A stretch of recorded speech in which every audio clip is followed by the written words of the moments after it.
Hello all, my name is Blair, and today I'm going to be reviewing My Life Next Door by Huntley Fitzpatrick. The first thing I want to say today is thank you to Larissa. Larissa is one of my very good friends, and she borrowed this book to me. I just read Amy and Roger's Epic Detour, and I borrowed it to her, and then she borrowed me this, so we kind of switched books, and she's been loving that book. And I absolutely love this book, which is odd because I didn't really enjoy Amy and Rogers and she didn't really enjoy this. So we kind of like switched books and fell in love with them, even though we hated the ones that we had. So it's kind of funny, but I really enjoyed this book.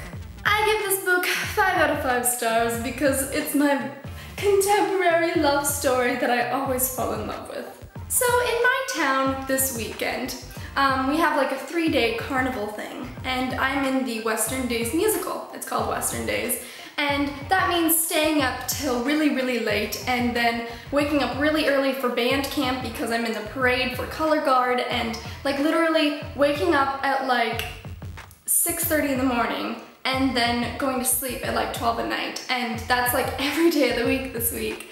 And so plus running for cross country and all this stuff has happened this week, and now I'm gonna be settling down into more of a relaxed schedule for the rest of August until college starts. But I should have went to bed at like 9:30 last night, but I went to bed at like 12. I got to this really good part and I had like this much left and I was like, I need to finish it. Okay, so this book is so good. It is about a girl named Samantha Reed. Her mother is very clean, their house is very put together, she has an older sister who's kind of like a rebellious person, and she has these neighbors called the Garretts, and they have 8 kids, and it's craziness, and there's always stuff everywhere, and they always have so much fun. Her mom has always told her to stay away from them. For like 10 years, she never really got to talk to any of them, but she always watches them through her window, and she like tries to figure out whose name is what, and she's been watching them and she's always wanted to be friends with them, but her mom said no. And one night she goes out onto her, like outside her window there's like the roof and she can sit on it and watch them, and she sits out there and this boy climbs up the trellis and starts talking to her, and she figures out it's a Garrett. So she finally gets to be friends with the Garretts, and she gets to be with this kind of perfect family in her mind because they just love each other so much. Which is odd because some people would say that her family's so perfect because everything's always clean and everything's always perfect, and her mother's a politician. On the back it says there's 2 perfect families, and that is true. The Garretts are perfect in which they all love each other and they're happy, and obviously there's some chaos, but a good chaos. And her life, Samantha's family, is very perfect in which they're like, when people look at them they're perfect, but they're very good at hiding things.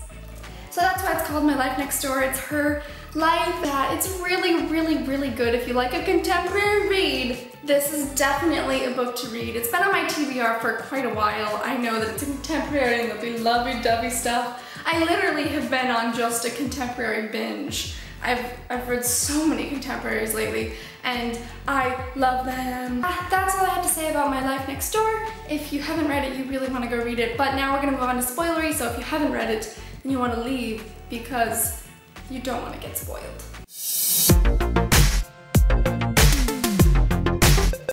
At the beginning, when she wouldn't tell her mom about Jace, I was getting so frustrated because I wanted him to be in her life. I wanted him to like, and then when he finally brought it up, when he was like, I never get to be in your life, I was like, yeah, you fight for her, man. You fight for her to be in her life. And then she finally drags him over there, and I loved that part. I reread that this morning. I was like, yes. Oh my gosh, it's just, they were so cute. They're so cute. I love the part when they laid together and like he snuck into a window, whatever, snuck into a room, and they were laying together and they finally said, I love you. I was just like, it touched me so much, and I was just like, they're so cute and they love each other and it's perfect.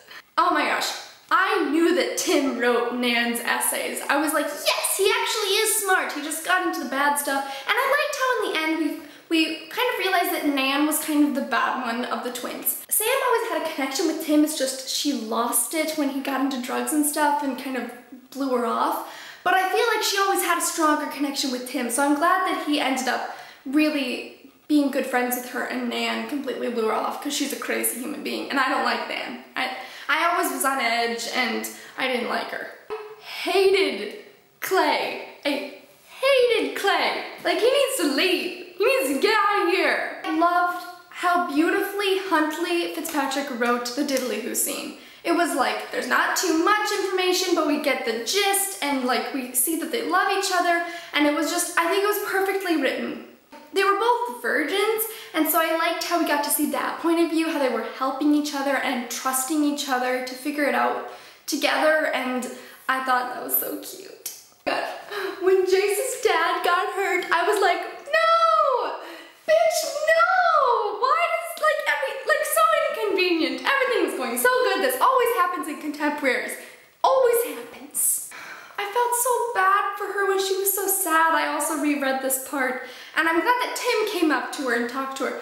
Oh my gosh, when she broke up with Jace, I was just like, you know, there's always these contemporaries where like she feels like she needs to break up with him, and like she could have just talked to him, but you know, she has to be all sad, and then she's getting all sick, and she can't like do life. She quits her jobs, and then Tim just has come up and he's like, you need to get your stuff together, and then she's like crying, and he's like, oh no, are you okay? And then she finally tells him, and I love that. I feel like Jace didn't need to question whether she talked to Tim. Tim's her like best friend, so I think that he could have been okay with that. I loved that they worked through it. My favorite scene was when she was like, I lost faith. And then he takes her hand and they hug it out, and like, that's what a relationship should be, you know? They trust each other and they can work through these things. And I like how Jace never did that stupid thing where he goes like, I don't know if I can trust you, and he leaves, and then Sam's even more sad. He was always wanting her. He was always wanting her. Usually the last words of a book stay with me. I like Aristotle and Dante. Who would be ashamed of loving Dante, last name I don't remember, you know? Like those really powerful endings that you just always remember. All the right places, just like, yes. But I didn't like the last words of this book. I felt like it was like, no. I felt like she could have done a few things. Huntley could have done a few things. She could have done something about the whole princess thing in the beginning. I felt like that was kind of irrelevant. It was cute, but kind of irrelevant.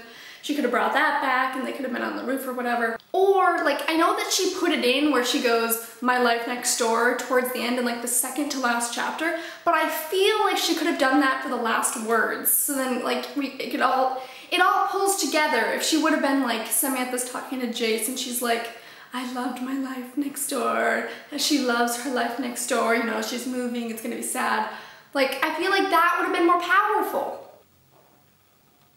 Oh my gosh, contemporaries, you always get me. I mean, last night when I was reading it and I was like, no, his dad is gonna die. I was like, no, I cannot read the rest of it. I was like, oh. And then my mom was like, you should probably not read sad stories like that, because I was like, her mom almost killed her boyfriend's dad and she can't say it, so she broke up with him, and she was like, maybe you shouldn't read sad books like that. And I was like, contemporaries pretty much always end in a happy way, except for all the bright places. And I was just like, this is gonna end well. I know it's gonna end well. I know it, and it did, and I loved it. I loved it, I loved it. Alright, that's all I have to say about my life next door. I really hope you enjoyed this video. If you read this book, please post on Instagram or Twitter and share it with me and say that you read it just like me. And go check out my Goodreads, my blog, all that stuff will be in the description. Thank you guys so much for watching. Make sure to like, comment, and subscribe, and I'll see you guys next time. Bye!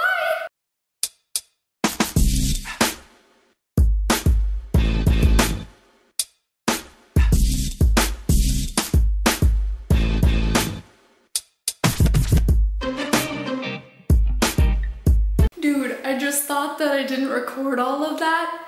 Whew! Luckily, it was recording. False alarm, people.